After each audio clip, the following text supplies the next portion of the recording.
Test. Okay, can you hear people online? Can you hear me?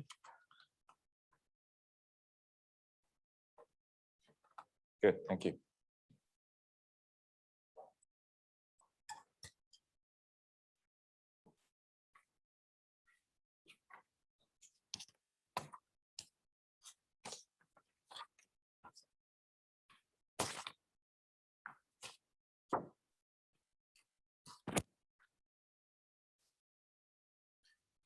All right, good evening. Welcome back from your Thanksgiving holiday. Let's continue on the lecture here. Okay, so today, let me finish maybe one more example, then we'll get on. Just quickly double check, make sure I have done that example.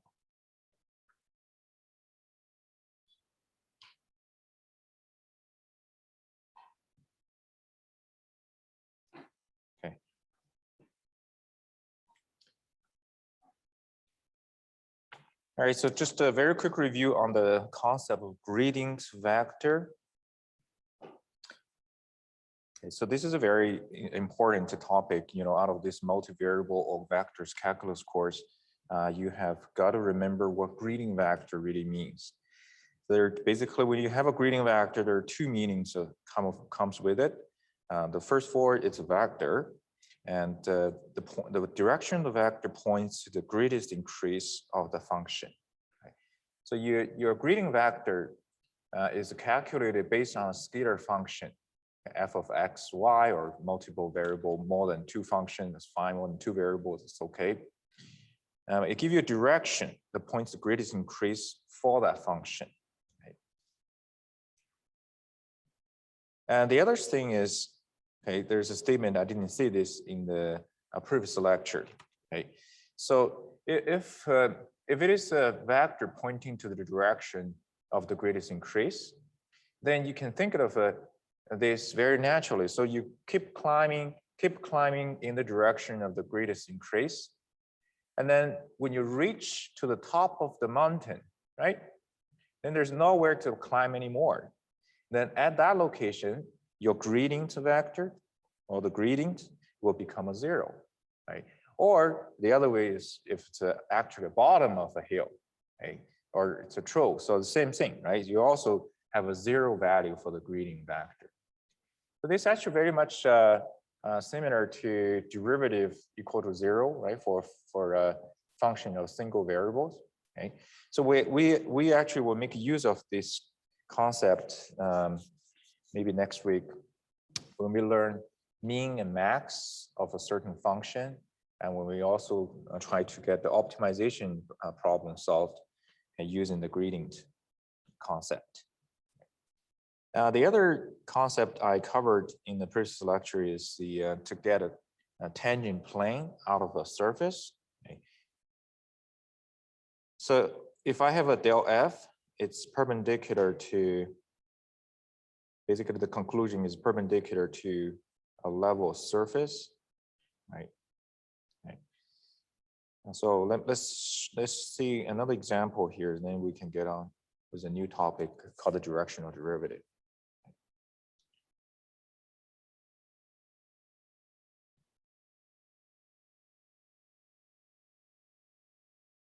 Let's see if I have a surface z equal to f of xy equal to x squared plus y squared.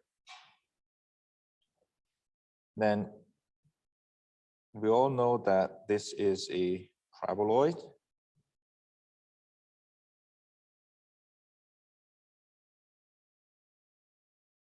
Okay, so let's see, this time I'm trying to find the tangent plane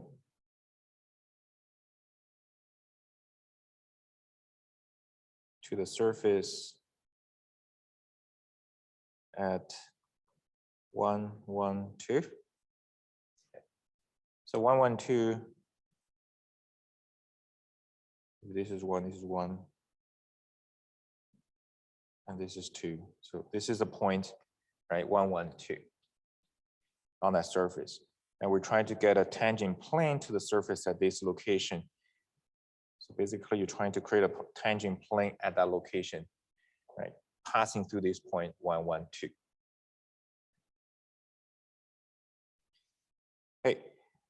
So the reason I'm single out this example here, as you're going to see, okay, because typically, when we see certain, actually I probably use a W, right?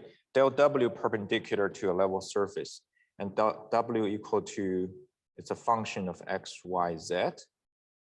And that's the statement we made from previous lecture. You got a function of 3 variables, then you calculate its gradient vector.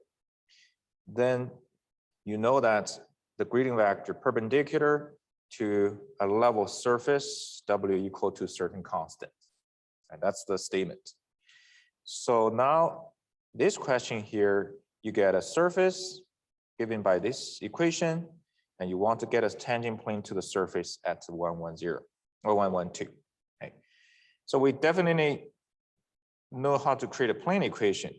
We just have to find 2 informations. Number 1 is a point the plane pass through. So that's easy because this is 1, this is 1, this is 2, right? We know the tangent plane has to pass through 1, 1, 2. We also need to obtain a normal vector to the surface or to the plane, right? To the tangent plane. So that's ABC. So that's what we don't know. We need to find it out. A normal vector, there are infinite options. You can have, as long as it's a vector normal to the plane, then you can use it to create a plane. Okay. So the point is, if I need to make use of this conclusion, right, to find the gradient vector that's perpendicular to the level surface, which is equivalent to say it's perpendicular to a plane tangent to the surface at that point, then I need to manipulate this given surface a little bit so that I can apply the results at here, right? So if this is a surface given to you, then you need to define the W as a Z minus f of x, y, or f of x minus z, it's the same thing. Okay, so in this case, it's z minus x squared plus y squared. So this is the first step. You have to define your function of 3 variables first. And this is how you define this function 3 variables. And of course, so what is W then, right? To give you, so basically when W equal to 0, you get back to this level surface. So this is level surface for this function W. I also mentioned that you wanted to make sure this 112 is on that surface. So very easy to check 1, 1 here, you get a 2, so that's on that surface, right? Okay, so once you get this step, then the ABC, right? So this basically this ABC here is basically the gradient, right? The gradient vector del W at 1, 1, 2.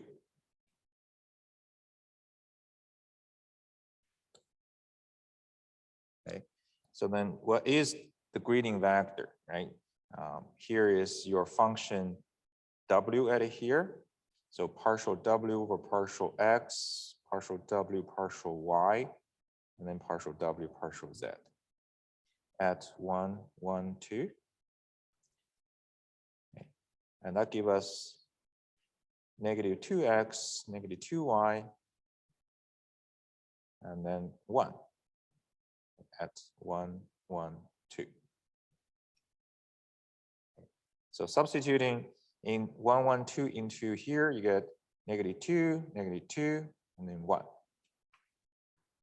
So this is your gradient vector calculated based on the W function.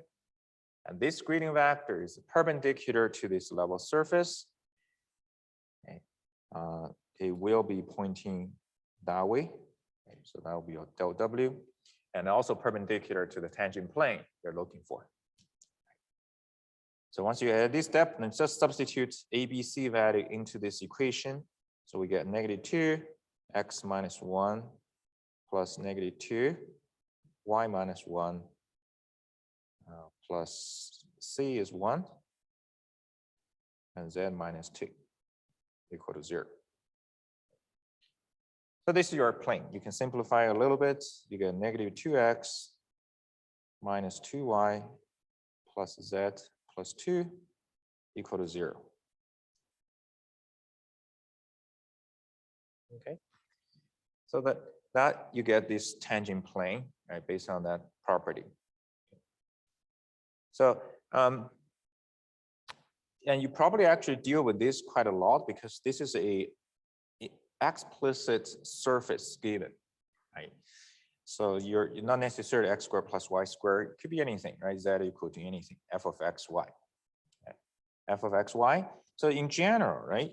If I talk about in general, if you have a function given, a multivariable function given here, then general question is, so what would be a tangent plane to this surface at arbitrary point x naught, y naught, for example? So the tangent plane at x naught, y naught, right? And that will be, right, the following formula. So you can use this as a general case now.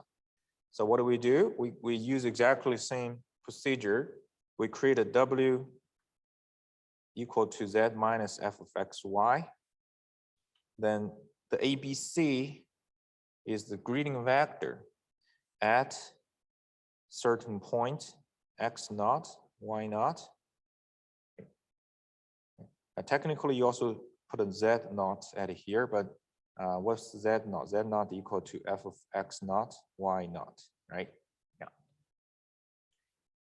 So then the calculation of the del W is negative Fx, negative Fy, 1 at this location, X naught, Y naught, Z naught. So then you can substitute. Function f is just a variable x and y, so it actually doesn't involve z naught variable here at all, right? So you get negative fx here, and then x naught, y naught, negative fy, x naught, y naught, and 1. That's your greeting vector, and that's also the normal vector to the tangent plane. Okay, so once we get this, then we apply this ABC, this is your ABC, to the plane equation. So you get negative Fx, x naught, y naught, times x minus x naught, minus Fy, x naught, y naught, times y minus y naught, plus 1, and z minus z naught equal to 0. That's your plane.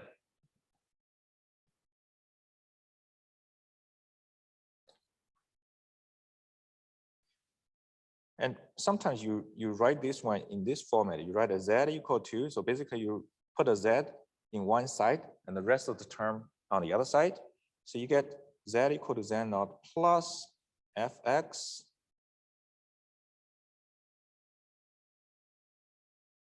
and fy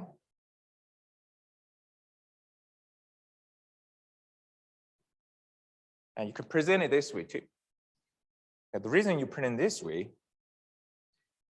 I'm not sure if you recall, right? We actually have obtained these results in one of our lectures when we learned total differential, right? So that results could also be obtained using the Taylor series expansion for multivariable function, okay? By deleting all of the high order terms, only keeping the first order terms, the first order partial derivative terms, you will get the same results, right? So both ways, they all worked out to have the same result, basically. Okay.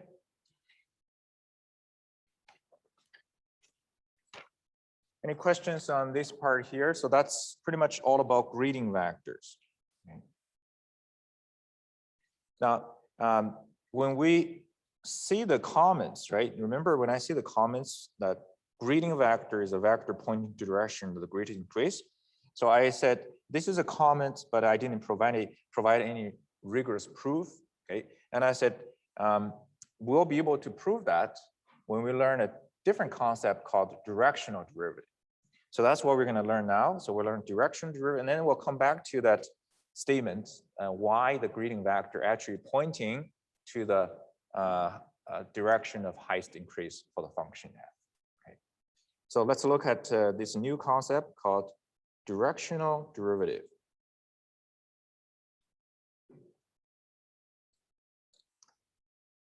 So as you can see, it's about derivative, but the key here is directional derivative. So it has to do with something with directions. Okay? So let's start from the very beginning. I'm going to use function of a single variable, okay, to demonstrate an idea of the so-called direction. Okay? Direction that's impacting your calculation of derivative. So, and then we extend to function of multivariables. All right. All right. So let's take a look at number case 1, which is the traditional derivative that we have covered. So case 1, you calculate derivative. So how do you calculate? You calculate dy over dx, or let's say df over dx, and that's how you calculate derivative. You using limit concept. You increase your x by a little bit, minus f of x, and then divided by delta x, you let the x approach to 0. Okay. Graphically, if this is the curve f of x here, then if this is x, so you increase x to x plus delta x, then you have basically, you have f of x here, and you have f of x plus delta x here. Right. Then the limits at here basically will give you the slope of this tangent line, okay, to the curve at this x location. Right, that's slope. Right, so let's say, for example, y equal to x squared, so your slope calculated to be 2x. Okay. So what this means is, for example, let's say if x equal to 1, then your k equal to 2. So k is equal to 2 means k is greater than 2, k equal to 2 greater than 0. So you got a positive slope, right? Means if you move from x to x plus delta x, okay, so you move from this current location to the next location, a little bit increase. Then, so basically you're going, okay, you're going in positive x direction, okay? So as you can see here, you're moving, you're changing in the positive x axis direction, and you will have an increase in the function of f because the slope is more than 0, okay? So right, that's a traditional way of looking at the slope. Now, I'm going to change the perspective a little bit here, okay? Yeah. So let's say I'm still going to use the same function, y equal to x squared. But this time, I'm going to calculate the slope this way. So let's call the slope k2. So you see, in the case 1, you increased x by a delta x, right? So this time, I'm going to drop this x by a delta x.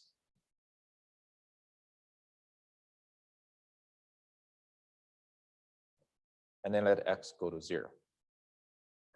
Right. So let's see what I'm going to get if I do this. So I'll use the limits here to calculate. And my function I'm considering here is x squared. Then when your x changes to x minus delta x, okay, so that's function is x minus delta x squared, then minus x squared divided by delta x.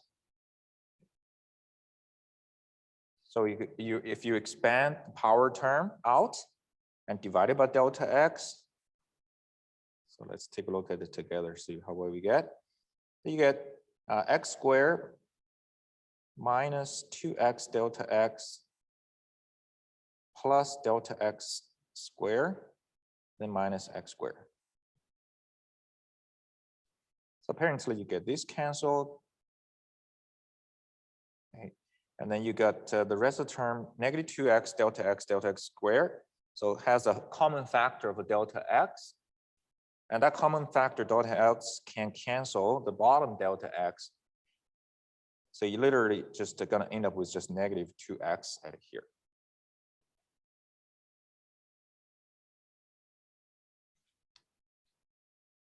Okay. So that's the slope. Now you can see the slope now has a negative sign in front of it. Then if I'm looking at the same location, x equal to 1, then this k2 actually equal to negative 2, which is less than 0 now. Okay. So what's happening here is you look at the second case I'm calculating the slope is I'm changing my x. Okay, so in this case here, this x here is changed from x to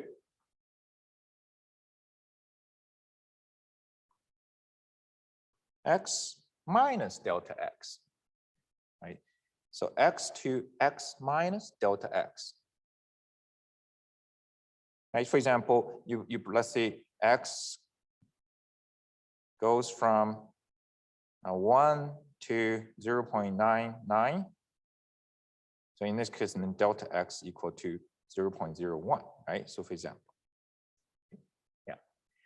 So graphically, right? Graphically, then what happens is, if this is x, this is your function here, y equal to 2x, y equal to x squared. So this is 1 at here. So in this time, we're moving in the negative x-axis direction, right? Because you're moving from x to x minus delta x. Right? So in this case, we're going in negative x direction. Let's call it negative x-axis direction. Does it make sense? I mean, if you go in the negative x-axis direction, as you can see, you are going down, right? According to the curve. So you should have a negative slope, okay? Because you have a drop of the value, right, of the function, as you can see from the graph. Okay? So how can I generalize this idea then, right? How can I generalize this idea? If I go this direction, I got a positive. If I go the other direction, I got a negative increase, okay, or drop. So I want to generalize this idea. So to generate this idea, I will use this so-called direction, okay? So let's say case number 1. Okay, so here's what we're going to do. Okay. I'll re-summarize the two cases at here, okay? Yeah. But this time, I'm going to draw this in a 3D sense. Okay. So this is x, this is y, and then this is your y equal to x squared. So I purposely used a black and red color, okay, representing the two sides of the curve. Okay. So case 1 is you move in the positive x-axis direction. That's case 1, right? So if I move in the positive axis, I'm going to denote the motion using this s displacement, positive s as the direction of moving. Okay. Then when I create a new perspective, I'm going to create the perspective between y and instead of x-axis here, and the direction of moving. Okay, so I'm creating a new perspective using y and the positive s. Okay, it's not the x anymore, okay? Of course, in this case, the positive s is the same as the x-axis direction. So if I create this orientation here, perspective here, right?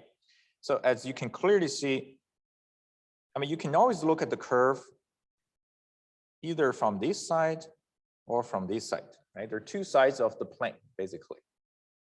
But in order to create the perspective y here and positive s at here, you have to look at it from this side here, right? So if you only look at this side, you can create a perspective y and positive s like this. So that means the black ones is over this side and the red one and over this side.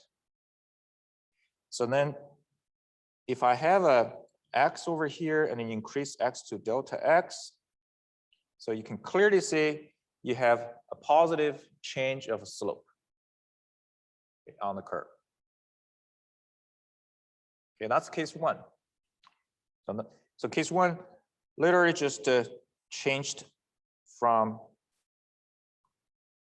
the x notation to the s notation. So now let's take a look at the case two. If I use this same idea, how does this perspective change affect the curve, the slope? Okay, so this is still your x, and this is your black part of the curve, and this is your green, red part of the curve. Okay, x squared, y equal to s squared. So this time, remember, what's the direction of moving now? You are moving in which direction?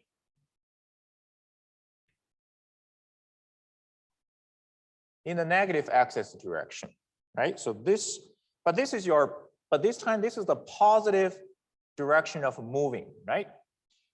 It's just pointing to the negative axis direction. Okay. So this is your positive s, which represent the direction of moving or changing. Okay, I should probably write this down here. So positive x is the direction of moving. And I still want to create the relationship between the y and the positive s. Okay. Then remember, you have to keep your orientation y and a positive s like that. You cannot put a positive s here, and that's not how you create a coordinate system, right? Okay. So if I have to maintain this perspective, then guess what? You have to look at it from this side here, right? So you have to look at from this side in order to get the orientation y and a positive s. But if I look at from that side, okay, let's take a look at together. Then your red is on this side, and your black is on this side. Okay, so when you're looking at it from this direction, and you have this red on this side and the black on this side, and that's your positive direction of moving. Okay. And then what we're doing, we're initially at this x, I use green color here. We're initially at this x location. Basically, you're at this x location. And you go to the x minus delta x. But in this case, we're basically moving in the positive s direction. So your x minus delta x is right here. Okay. So this is clearly a negative slope within the y and positive s frame. Okay. So the slope concept now is much more generalized. Instead of using y-axis, if I use what? The y and the positive direction of change or moving. Okay. So it's a little bit cumbersome, but you have to draw it every time differently, but now you have a much more understanding, better understanding. Okay, so this is why your slope is negative, because it's dropping here, right? Like this. Okay. So to summarize, right? the slope at here, okay, is between the vertical axis, which is the y-axis. Okay. So later, not necessarily going to be y. If we look at it in a 3D, it's going to be the z-axis. So it's going to be between this vertical axis and the positive displacement direction, which we use positive s as the representation of the positive displacement of the direction here. So this gives you a concept of a directional derivative in a 2D sense, okay, function of single variables. So depending on where you go, you go this way, you get positive slope, but you go the other way, you get a negative slope. And for function of single variable, there are only two directions you can go. You either go the positive x-axis direction or you go the negative x-axis direction. Right? That's only two directions you have. And things will be different if we're looking at function 2 variable. So now let's look at the function 2 variable.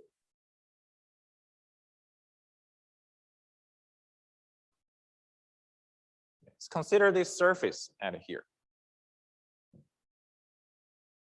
And consider the surface, if you recall, okay, first let's do a little bit of recall here. The definition of a partial derivative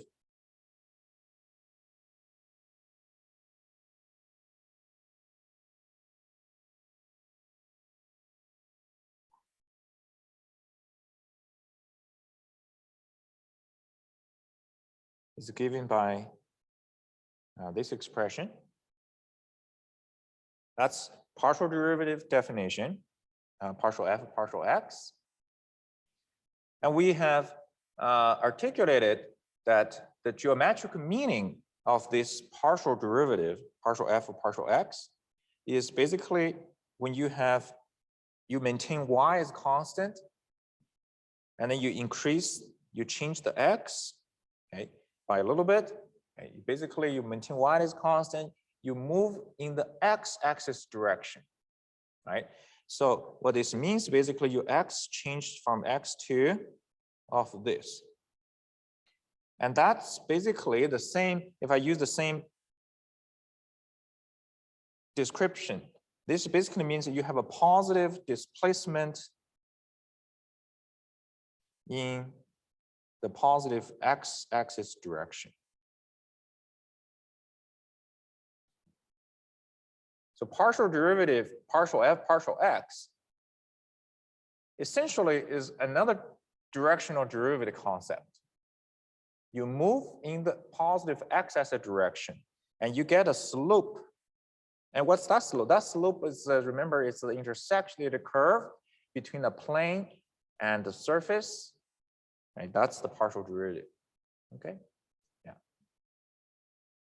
Or sometimes we call this is basically rate of change in f when there is a change in which direction? Positive x-axis direction basically is I hat direction.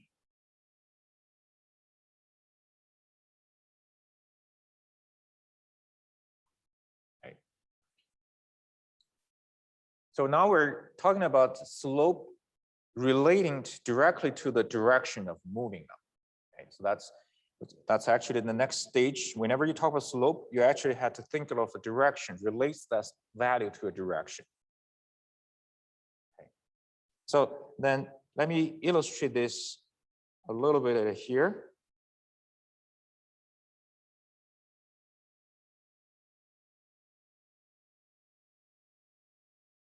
Okay. So let's say I have a function. I have a surface at here. Now, start from a point P naught. Okay. Let's say starting from this P naught here, and then you can certainly obtain the corresponding point over here. Okay, so that's your z naught, and z naught equal to f of x naught y naught. Okay. So partial derivative, partial f of partial x, this is x, this is y. So this is your y naught. So partial derivative basically means you are going to change from the current location in the positive x-axis direction, right? And then find out the slope. So my question, the next is, so what if I do not constrain it in this direction? So what if you could move in any directions? So this is your initial location. You can move from this to this direction, move to that direction, this direction, any directions you want. So then let's think about the scenario, right? Let's say I have a person A right here. And then there's a person B on the top. If the person A move in certain direction, the person B will move at the same time. So it will be controlled by the motion of A. So the motion A, say, move from x naught, y naught to somewhere else. And the person B will have to move at the same time. But person B is restricted to the top surface. Okay. So basically, you're not going to freely move in 3D space. It has to be restricted to the surface z equal to f of x, y. Okay. So this is basically the question here. If I have to talk about the rate of change in the function f, so then this time, when the person A is moving or changing from the initial location to somewhere else, then what is the rate of change in the function f? Or basically, what is the rate of climbing or declining of the person B on the surface at here? Right? And that's exactly the general question we're trying to obtain now, is the directional derivative. Okay. So let me write it down here.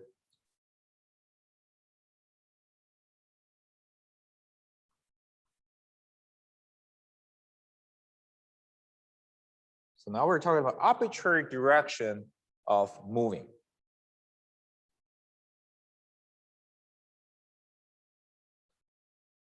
And the question is,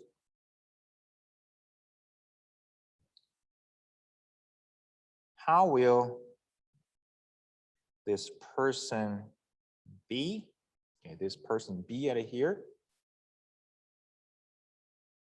change its altitude with respect to the change in person A? This is more of a very Lee language, right? So the change of the person B's altitude is basically the rate of a change, the change in the function value, right? In the function f's value. Okay. So is it climbing really fast, or is it actually dropping really fast? Or is it actually not changing the altitude at all? Okay, so that's possible, right? So, you know, if the person B moves around the circle here, not a circle, moves around this surface like that, then guess what? There's no altitude change. Okay. If the person B climb up this way, it might be the way that's the fastest change in the function f, or the fastest change in the altitude. Okay. Or if we move down this way, okay, in a certain direction, it just has the fastest change in the dropping. Okay. So that this information, right, is given by directional derivative. Okay. So now let's take a look at how we can get this information, right, based on the idea that we illustrated at here. Okay. So to make it a little more specific, okay, so I draw arbitrary direction at here. So let's say I will single out one direction. So let's use this U hat to represent a direction, and this person A is going to move. Okay. And let's exaggerate a little bit. Basically, suppose this person A is going to move all the time along this direction U hat. Okay, so that's a little bit exaggeration, but that's fine. So if that's the case, so if you look at the case here, let's say this person A is moving constantly in a direction given by U hat. Then the person B, right? Remember, it's controlled by the motion of person A. We'll also track out a curve on the surface. So how that curve can be generated then? So what you could do, you can create a plane. Okay, you can create a plane by passing through this constant direction. And this plane will certainly intersect the top surface. Yeah, so this is where a little bit tricky here.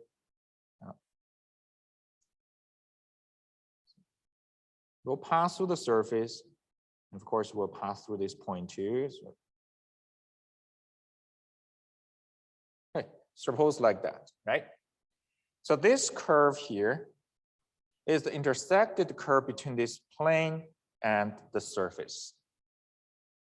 And that is the trajectory of the person B as the person A is moving in a direction given by the U hat.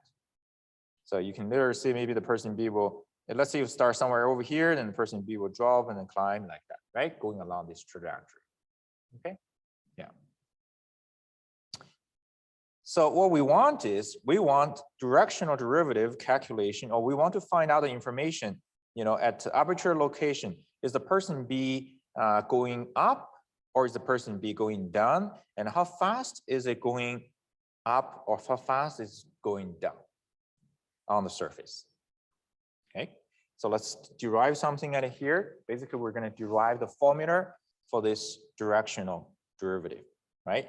So this curve, this red curve out of here, if I use the notation that I have created, the direction of moving is considered as the positive S direction. And this is the vertical axis at here, the vertical axis. Then if I want to create a perspective between the Z and the S, and visualize in your head, guess what? Which way should I look at this? Which perspective should I look at it? Should I look at it from this side, or should I look at it from this side? In order to create the orientation of vertical axis and the positive S axis. Which way? The right side or the left side? The left side. So if I look at the left side here, then if I look at from the perspective at here, here's your Z-axis, here's your positive S-axis, okay? And then what you see is, you see that curve, right? See that curve there. So that curve, okay, so it's not accurate, but the positive is basically just something like that, right? And then dropping down at here, this is the P0 location. This is the P0 location here. Okay. If you move in the positive x-axis direction, and you can see you have a positive slope change. So most probably you're gonna climb up, right? As you can see, as you're moving in the U hat direction. So if you have everything drawn by computer with a better drawing, then you have a precise, basically, depiction of the actual up or down motion, right? So this curve is basically the intersected curve between this plane and the surface. And that plane is determined by the direction of moving U hat. So now let's formally derive this directional derivative formula. It should be actually a pretty simple process. So here's what we're going to do, okay? I'm going to let u hat equal to ai hat plus bj hat. So that's a unit vector and representing the direction of moving. And then because I'm exaggerating it, so I'm considering that person A is constantly moving in that direction. Or in other words, the person A is basically moving along this line here, okay? The straight line. So what's the line equation? So the line L, let's look at the line L equation. To create the line, this line L is in the xy plane, so you don't have a z component, z equal to 0. And to create the line equation, as you recall, you need two information. One is a point on the line, at which we have it, x naught, y naught. You also need a vector parallel to the line, which is the u hat.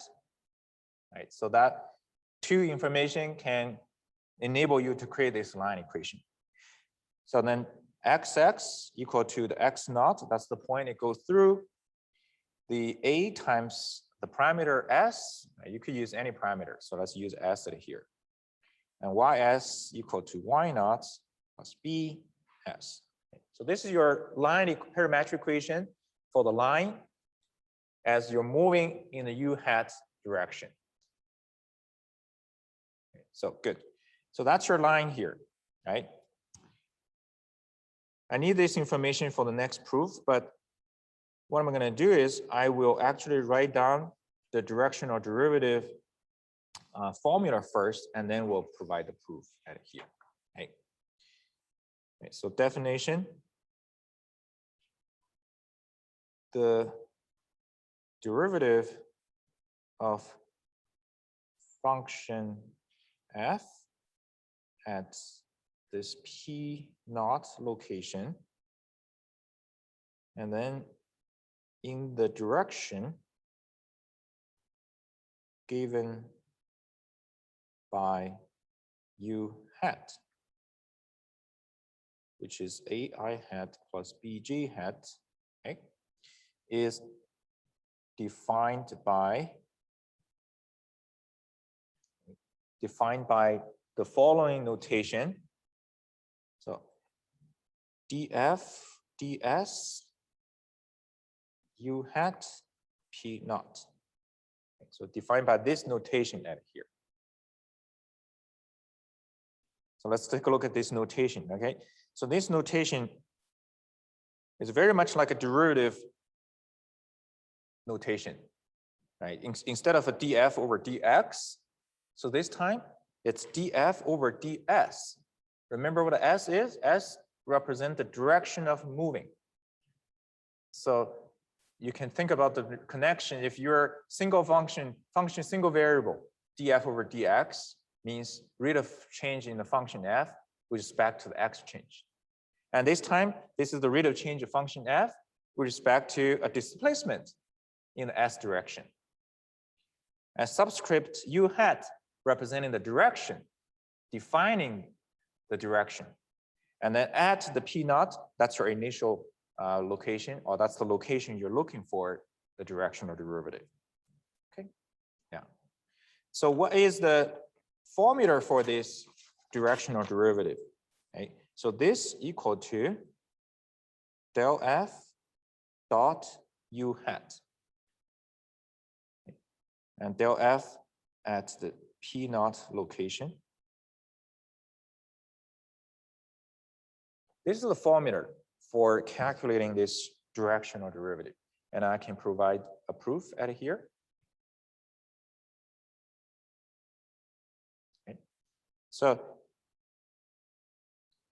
more precisely, I will get, right, this is, I call this as a directional derivative. So let's just call it dd at here. Right. This is the directional derivative in U hat at P naught. So how do I prove this? In 1 minute, I think we can prove this in 1 minute. It's very simple actually. So I'll temporarily shy off from the P naught. I'll just say arbitrary location. Okay. So this is df over ds, and we can use the chain rule, okay, to rewrite this derivative.